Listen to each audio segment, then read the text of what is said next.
Paul's Kitchen. My name is Paul, and today we're going to make some rhubarb apple jam. So please give us a thumbs up, subscribe, and share to all your friends. So there's a few things here that we always have first thing in the morning. I mean, a lot of us like to have our toast. We like our jam. If you're going to make pies, if you're going to make certain cakes, you always need some kind of a jam or jelly type of deal going on. If you go outside to the back, you're going to notice sometimes you have rhubarb growing. It's a really cheap vegetable to have. Maybe it's a fruit, I don't know. But you have a lot of it growing, very easy to get. It's very cheap. So if my lovely assistant will come over here a little bit, you're going to see that we have 5 cups of rhubarb. You can have this frozen, it can be fresh, it don't matter.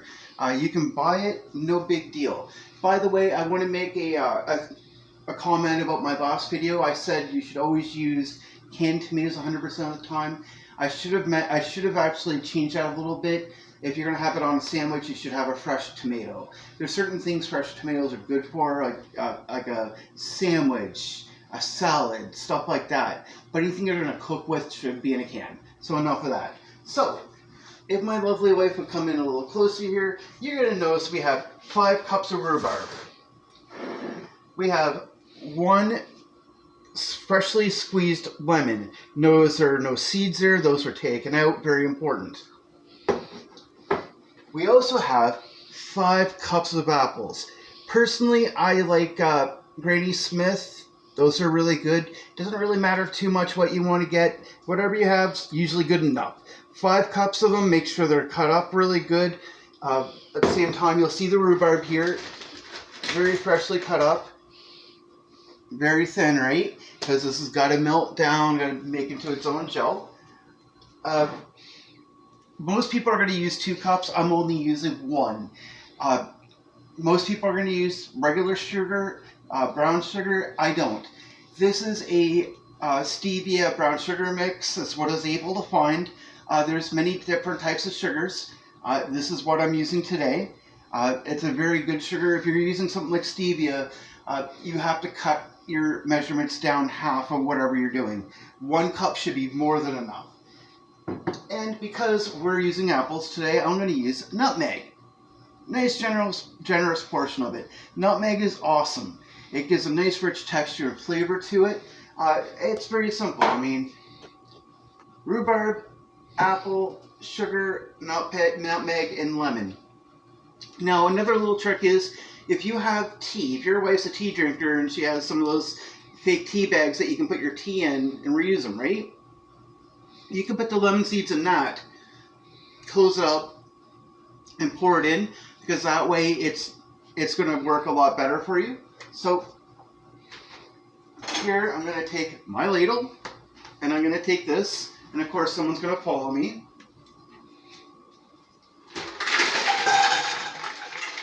And we're just going to dump everything in.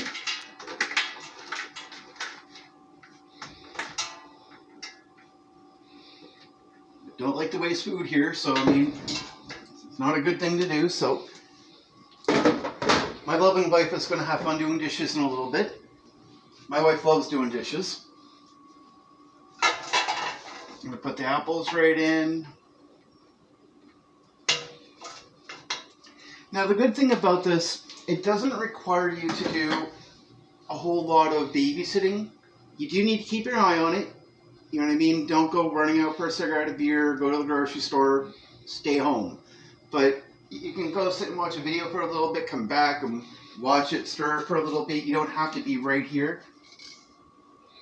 But we're just going to dump all the ingredients in. Don't need to add any water either. Like, this is a jam, right? So another little thing there too, and maybe I'll make a video on it someday. We just got done finishing boiling and sterilizing our pot, or Amy, what do you want to call those? Bottles. Oh yeah, they're bottles, okay. They're mason jars. Mason jars. So you got to take some time, you got to sterilize them. We just done that. If you don't know how to do it, if you're not sure about it, watch a video on it. It's really not that complex. But make sure they're sterile. It takes a lot of bacteria and garbage out of it. very, very important. I can't stress that enough.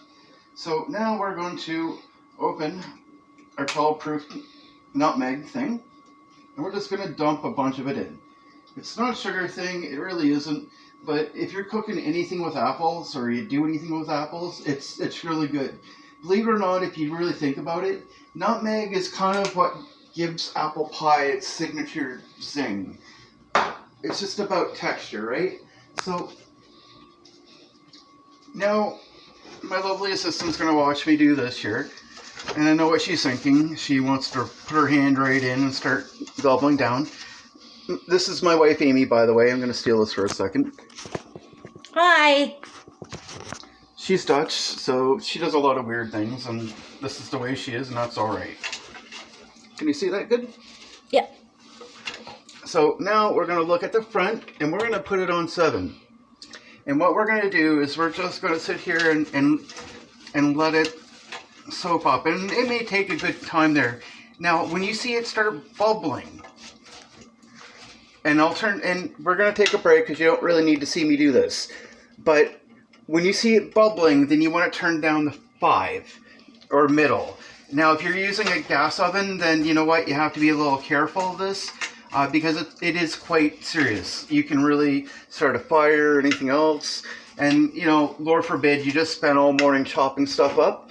You don't want to ruin it. You don't want to burn things. So, I mean, you know, take a little bit of carefulness to it because pretty soon this is going to start bubbling and it's going to take a little bit, right? But you got your apples, you got your rhubarb, whatever form of sugar you want to use. I encourage you to use stevia. There's lots of different types. I also use another one, but I can't pronounce it right this moment really good, so I'm not going to. But there's a lot of things that you can do here that will actually... that's going to show you... that's going to do better for you. Some of us are diabetics, have other issues. Some of us are perfectly fine. If you're perfectly fine, it's not a bad time for you to take some time and think about what you can do better to make yourself more healthier. So you're going to take a little bit of time, stir this up really good, and then you know what? You can just leave it alone for a little bit. You don't have to do a whole lot more. Just leave her alone. And I promise you, once this is done, it will be a very good product. It will be very healthy, and it'll be good. I mean, you can go out and keep spending money on jam, or you can just make it yourself. How much does rhubarb cost you? I mean, I think I use a total of, what, 4 apples for 5 cups? There's a bag of apples. You can go out and enjoy those. This is very easy. It may take a little bit of time, but it doesn't really require a lot of effort. You're cutting your rhubarb, you're cutting your apples. Clean those out, you're gold. So I'm going to let the camera go for now. I'll be back with you when I'm ready to start stirring it once it gets boiling. So remember, like, subscribe, share. See you later. Alright, so as we see, everything is bubbling now. So for about 20 minutes, we're going to have it reduced down to the middle. Medium, 5, whatever your stove is called. And if my lovely assistant can get a little look in there, it might be a little hard because everything's all steaming. But this is where we're going to be stirring quite a bit more now. We're going to pay a little bit more attention to it because if you look at it, it's going to start breaking down. It's going to be more liquidy. It's going to be a whole lot better. So literally we're almost ready to start, or we're ready to put it away. Now this is only a small batch, just for one. You never know when I'm done this, Amy may decide she's learned something today, and maybe she's going to want to start cutting up some more, and she's going to make a whole bunch. Dutch people are weird like that, what can I say? And for you, Caitlin, I really want you to know we love you very much and hope everything's alright. And Amy stole your spot at your old job, by the way. She had to have your spot. Not just any spot, not dog spot, but your spot. But we love you, Caitlin. Shout out to one of our really good friends. When I wear this hat, she giggles because she thinks I'm a redneck. And you know what? I am. Good redneck. But as you pour in here, and you gotta keep stirring every now and again, because it's one of those things that need it. You know what I mean? Because it's breaking down into a jam, right? It's gonna have a nice thick consistency, and by all means, this should go on for 20 minutes. Now, when you're getting towards that 20 minutes and you figure that it just ain't what you want, you can put a little bit more rhubarb in, or just keep stirring for a little bit while longer. Maybe put it down a little bit in temperature. If you're using a gas oven, it's going to be hard. Turn that thing down. Trust me. Gas ovens are too quick. And like I said last week, everybody eats ovens different. So just because something works good on mine doesn't mean it's going to work good for you. You may need a little bit higher, you may need a little bit lower. You don't know. And by the way, if gentlemen, I say this in all due jest, if you want to keep your teeth, don't talk back to your wives. Just because I'm going to get pounded if I don't, I'm only kidding. My wife did not do this. It's called diabetes. So I'm going to turn my oven down just a little bit more, because honestly it just feels like it's going a little bit too quick.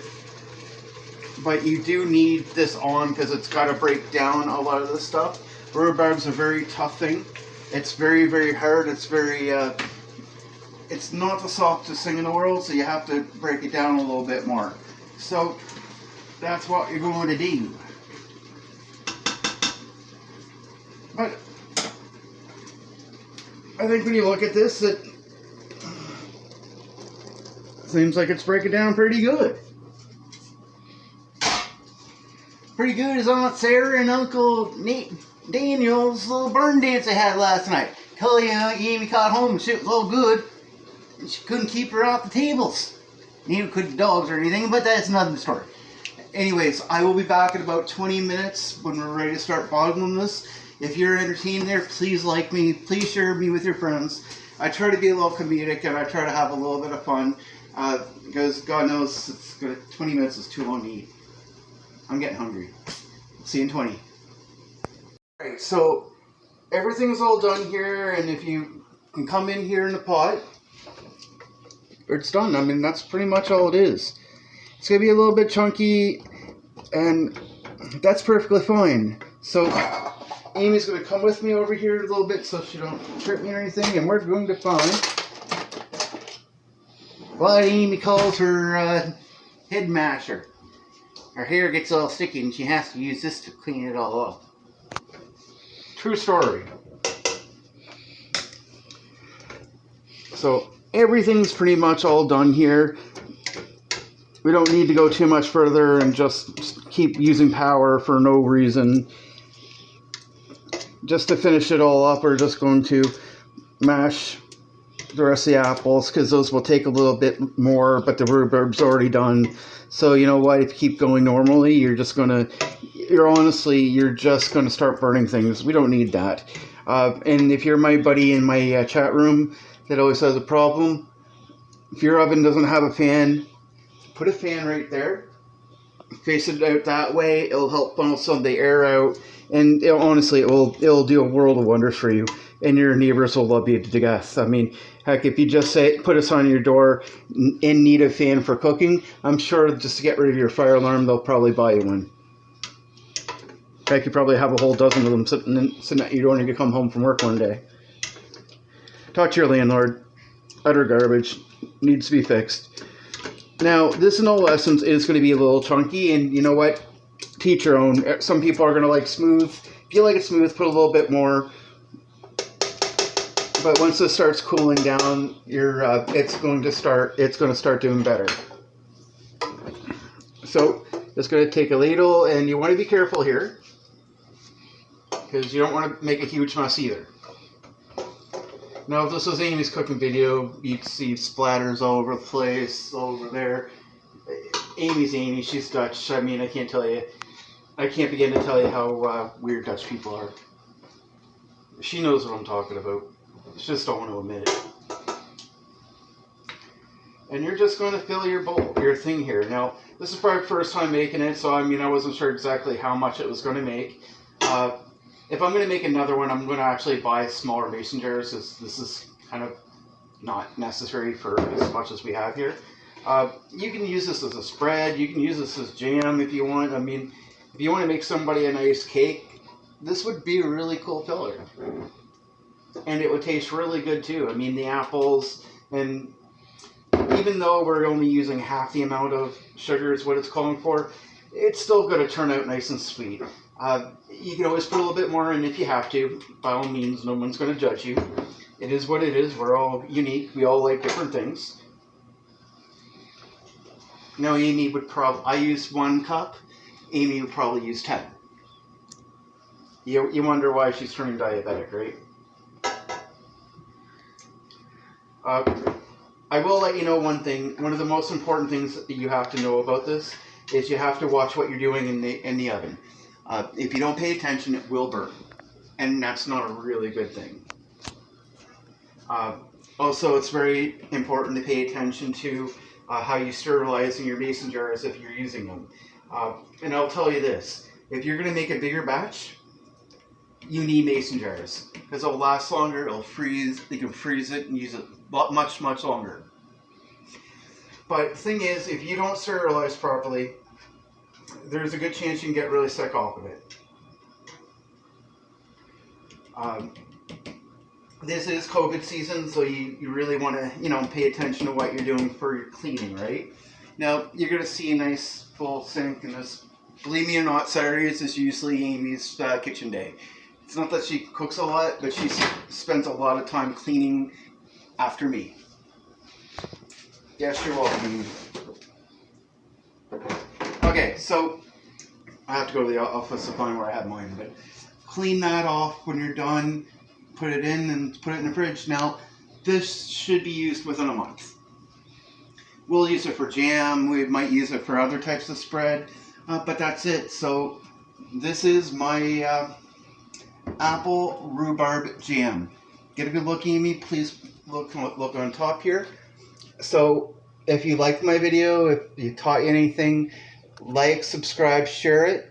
And by all means, if you have any questions or comments, please feel free and I will respond to you. But anyways, this is Paul from Paul's Kitchen. And as long as you didn't taste it from my wife, it should taste good. Peace.